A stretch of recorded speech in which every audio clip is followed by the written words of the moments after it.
A graça e a paz de nosso Senhor e Salvador Jesus Cristo esteja em cada coração. É com muita alegria que nós estamos aqui para mais uma videoaula. E hoje a lição de número 4, que tem como tema os atributos do ser humano.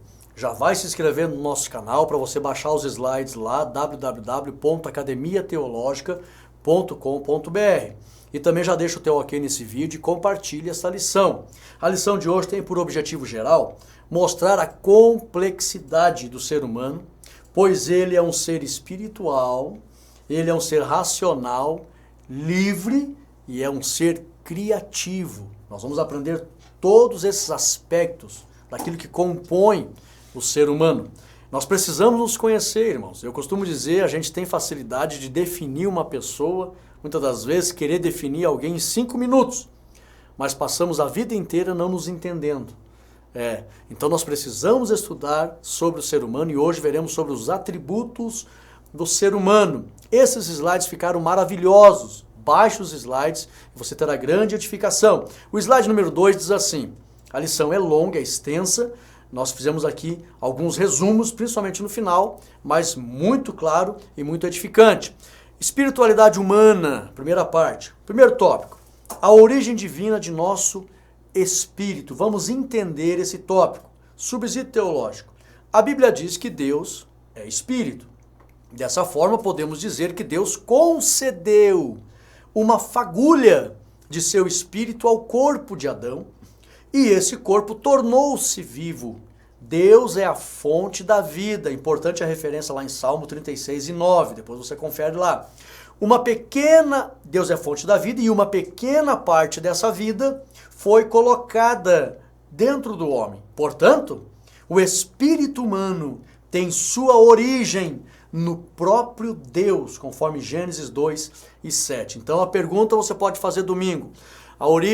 Qual é a origem divina do nosso espírito? Você vai dizer, a origem do espírito do homem está no próprio Deus. Deus é a fonte da vida do espírito do homem. Ou você pode dizer outras palavras, o espírito do homem saiu de dentro de Deus. E para quem não sabe, de repente você nunca ouviu isso, eu quero explicar para você. Por isso que nós temos saudades do céu. Nunca você viu alguém usando essa expressão, hoje me deu uma saudade do céu. Alguém pode até pensar, né? Mas como saudade do céu se a gente nunca viu o céu, não esteve lá? Como que não, irmão? Se o nosso espírito saiu de dentro da boca de Deus. Por isso que Deus ama o mundo, ou amou o mundo de tal maneira. Nós somos parte dele, irmãos. Você acha que ele vai querer ver aquilo que é parte dele se apartando eternamente para a condenação eterna? Ele não quer. Por isso que ele enviou o seu filho. É claro que ele sendo amor, mas ele é justiça também. Deu a oportunidade. Muitas pessoas, por amar a iniquidade, não é que Deus não os quer junto dele na eternidade. É que as pessoas, por amar a iniquidade, Deus é amor, mas também é justiça nesse aspecto. Mas por isso que Deus amou a humanidade de tal maneira, porque nós somos parte de Deus. Eu sempre falo essa expressão na igreja e pergunto aos irmãos, quem aqui ficaria feliz em ver um filho sendo lançado no fogo? Ninguém. Poxa, carne da minha carne, é parte da minha vida. E nós, irmãos, nosso espírito saiu de dentro de Deus. Nós somos parte, uma pequena parte de Deus. Nós não somos deuses, mas o nosso espírito é uma fagulha do Espírito de Deus, pois ele soprou o Espírito no homem. E é por isso que nós temos saudade do céu. A nossa origem está em Deus. Mais à frente tem um slide aqui, ficou bem claro, tá? Vamos aqui, slide 3. Segundo tópico, o anseio natural do espírito humano. Subsídio teológico, vamos entender esse tópico. Assim, esse slide ficou muito bom, irmãos. Olha só, assim como o peixe foi feito da água, sente a necessidade, assim como o peixe que foi feito da água, sente a necessidade de estar na água, o espírito humano sente a necessidade de sentir a presença de Deus e estar em comunhão com ele, conforme Salmo 42:1. Vocês lembram que Deus disse, produzam as águas, seres viventes? Então, o peixe foi feito da água. Se você tira o peixe da água, ele quer voltar para a água. Então, aquilo que foi criado, ele, se for um ser vivo, ele quer estar na sua essência. O peixe quer estar na água. Nosso espírito anseia por Deus porque o nosso espírito saiu de dentro de Deus. É por isso que o ser humano anseia pelo Criador. Apesar de muitos estarem na ignorância e ter o anseio de conhecer o Criador, e acabam se voltando ainda a coisas erradas, mas este anseio todo ser humano tem. Eu sou professor de história, lá na faculdade eu aprendi que foi encontrado altares no mundo inteiro, todos os povos. Por que o homem fazia altar? Porque ele sabia da existência de um ser maior. Porque isso está dentro do coração do homem. Até a gente dialogava na faculdade e dizia, se você pegar, claro que é só uma análise, uma comparação, pegar uma criança e deixar numa ilha, aquela criança se criar naquela ilha, voltar lá 20 anos depois, você vai encontrar lá um altar erigido, alguma coisa, porque ela naturalmente ela vai desejar conhecer uma força maior do que ela. Isso é o anseio que está no espírito do homem, porque o espírito do homem saiu de dentro de Deus e deseja ter comunhão com Deus. Assim como o peixe que saiu da água deseja estar na água, nosso espírito saiu de Deus, deseja ter comunhão com Deus. Ficou claro? Vamos para frente.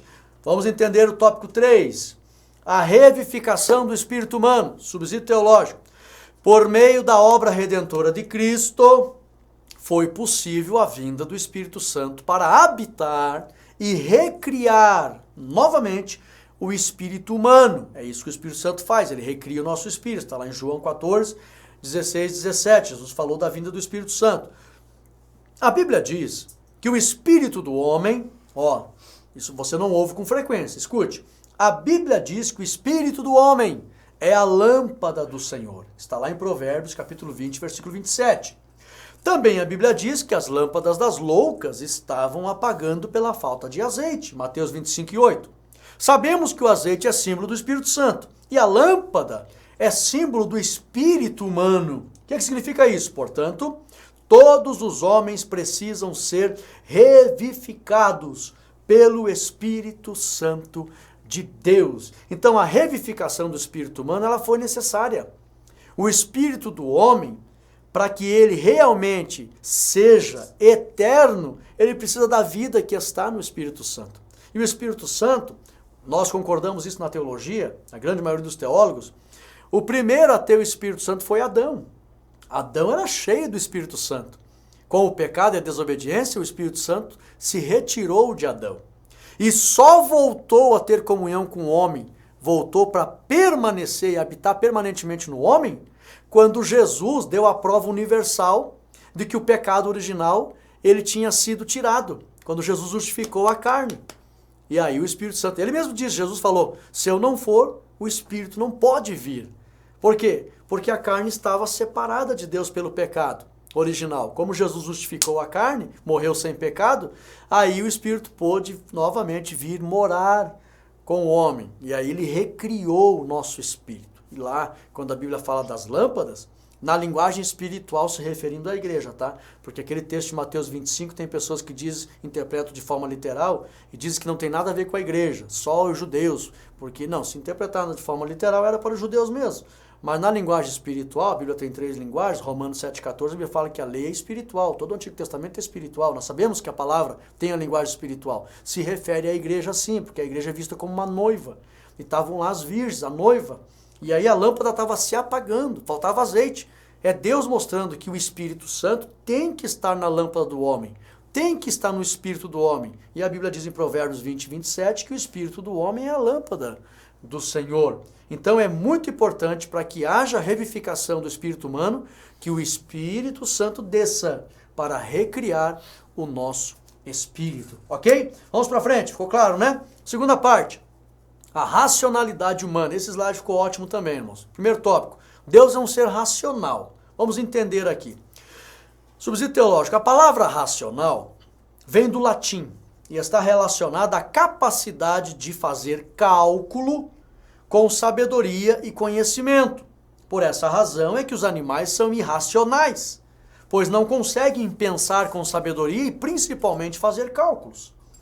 É nesse sentido que fomos feitos à imagem e semelhança de Deus, conforme Gênesis 1:27, ou seres racionais.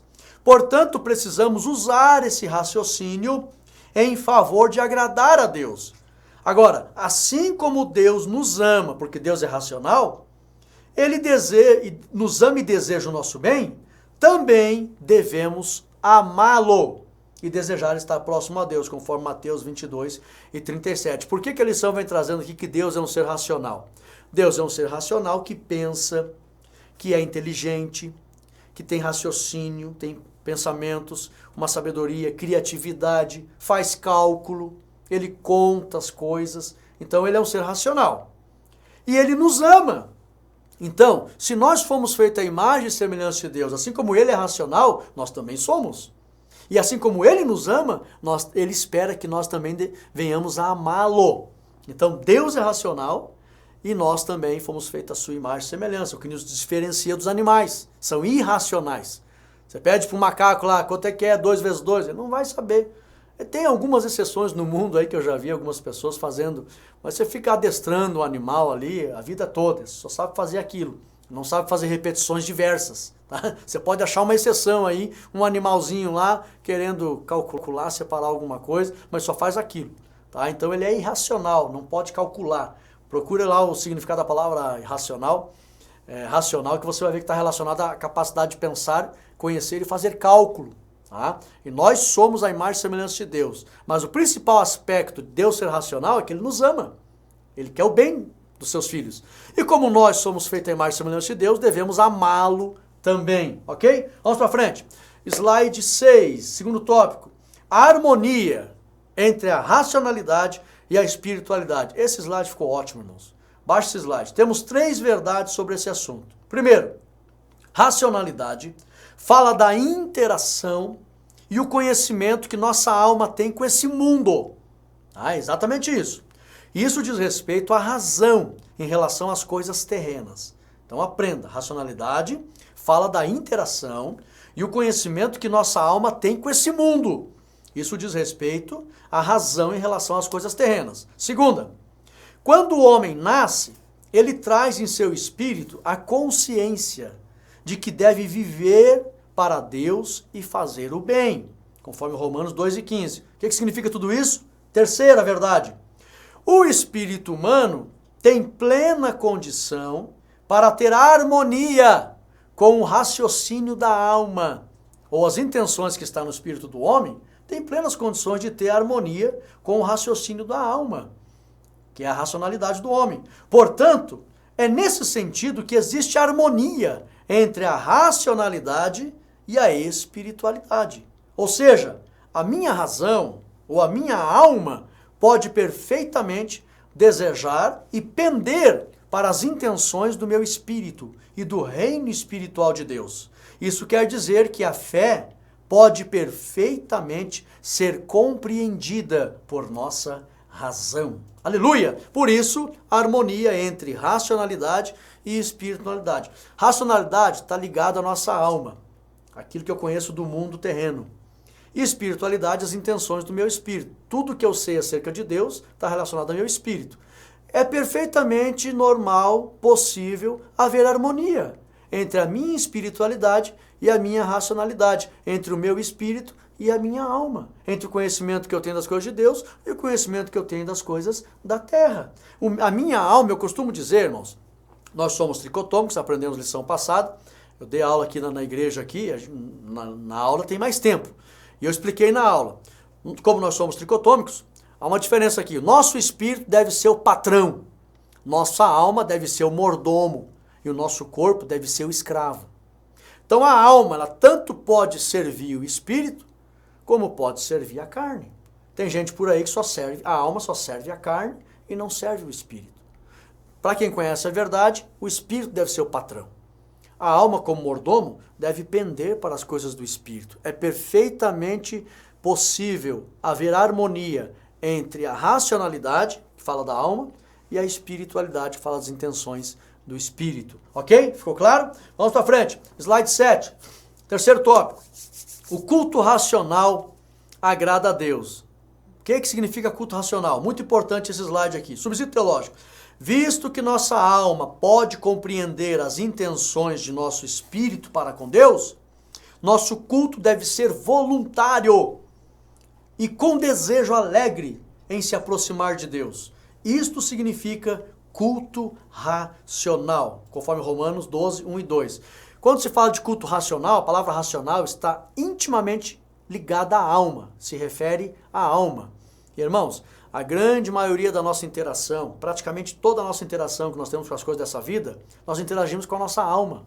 E a alma é o grande campo de conflito para o homem pecar e sofrer tentações. O grande problema mesmo, a maior dificuldade está em santificar a alma, irmãos.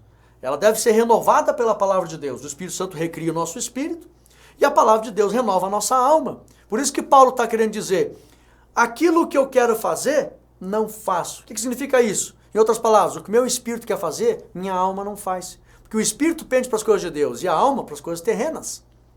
E aí Paulo explicando sobre isso. Então aqui, culto racional é quando a alma da pessoa, os seus pensamentos, as suas emoções, seu conhecimento das coisas dessa vida, o seu raciocínio momentâneo, pende para as coisas de Deus, do Espírito, e voluntariamente, com alegria, deseja levar o corpo para servir a Deus. Voluntariamente. Isso chama-se culto racional, onde a alma da pessoa, renovada com a palavra, voluntariamente deseja pender para as coisas do Espírito e adorar a Deus com alegria. Aleluia, ok? Vamos para frente. Slide 8, terceira parte. A sociabilidade humana. Primeiro tópico. A solidão é nociva ao ser humano. Esse slide também, um ficou melhor que o outro, irmão. Subsídio teológico. Primeiramente é bom lembrar que o homem foi criado para se relacionar com Deus. Ou seja, foi criado para o relacionamento. Conforme Gênesis 3, 8 e 9. Com quem que Deus ia conversar toda a viração do dia? Com Adão. Então ele foi criado para o relacionamento. A sociabilidade se dá por meio do relacionamento. Portanto, não querer se relacionar foge do propósito original da sua existência. A sociabilidade evidencia o amor e a comunhão que temos com Deus e com os homens, conforme Salmo 133 e João 17 e 21. Então, a sociabilidade humana, o homem foi criado para se relacionar. Não existe sociabilidade sem relacionamento.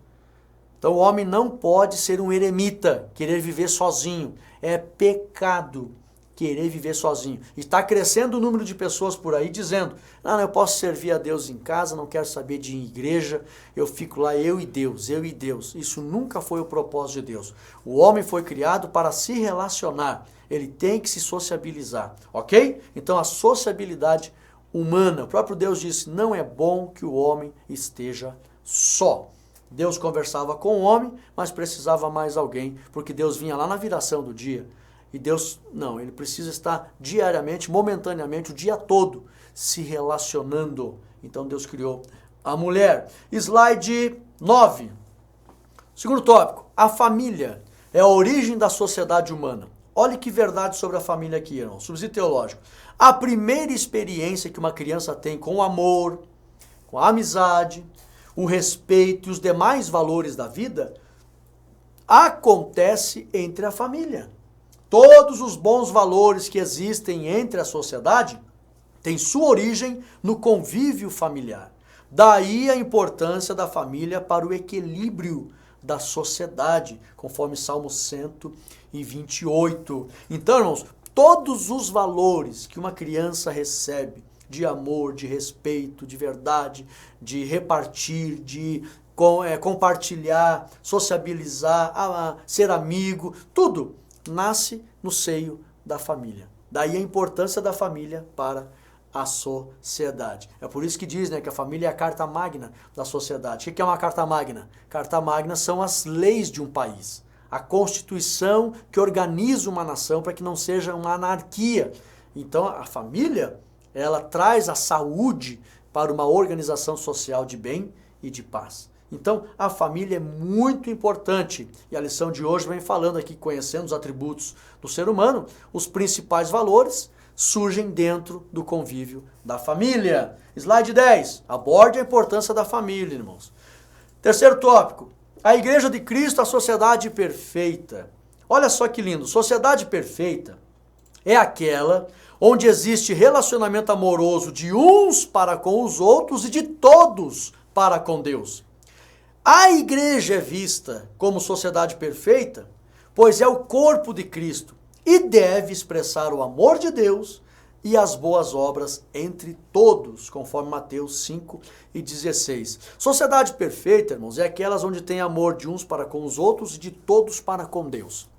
E esse tipo de relacionamento, entre todos os povos que existem na terra, é visto com excelência no corpo de Cristo. Na igreja genuína, na noiva prudente, no trigo puro. Nós sabemos que existe o joio por aí, muitos escândalos. Mas estou falando da igreja perfeita. Jesus não vai arrebatar 4 gatos pingados, irmãos. A visão que a Bíblia dá da igreja, ela é sem mancha, ela é sem ruga, ela é sem mácula, ela é perfeita, ela é gloriosa, tem muito povo santo nessa terra. E o povo de Deus, o corpo genuíno de Jesus Cristo, é amoroso, se relaciona com amor uns para com os outros e todos para com Deus. Aleluia! Por isso que a igreja é a sociedade perfeita. Vamos lá, slide 11. Quarta parte. A liberdade humana. Aqui eu resumi, irmãos, tivemos uma lição bem extensa. Tem que tomar cuidado no domingo para você conseguir terminar toda a lição, tá? Então aqui eu fiz um resumo aqui, ó. Primeiro tópico, segundo tópico, terceiro tópico. Livre-arbítrio, o ato de decidir e a soberania divina. Vamos falar sobre a liberdade humana. E aqui é uma parte bem importante da lição. Subsídio teológico. O que é livre-arbítrio? Essa definição ficou linda. Olha só. É a liberdade que o homem tem para decidir entre o bem e o mal.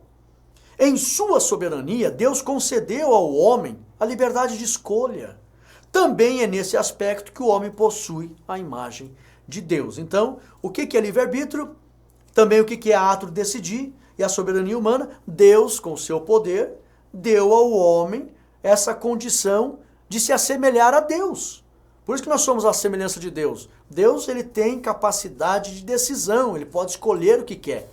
Ele deu isso para o homem também. Você vai ter livre arbítrio, vai escolher entre o bem e entre o mal. Até foi por isso que Deus permitiu o pecado, porque Deus quer adoração voluntária. Não tem graça para Deus criar o homem como um robô. Não, nunca peque. Aperta no botão, cante, me adore. Deus ia se sentir sozinho a eternidade toda. Não, ele criou seres à semelhança dele, com liberdade de escolha. Por quê? Porque ele quer adoração voluntária. Vai conhecer o bem, vai conhecer o mal e vai decidir. A Bíblia diz que Deus fez todas as coisas para satisfazer seus próprios desígnios.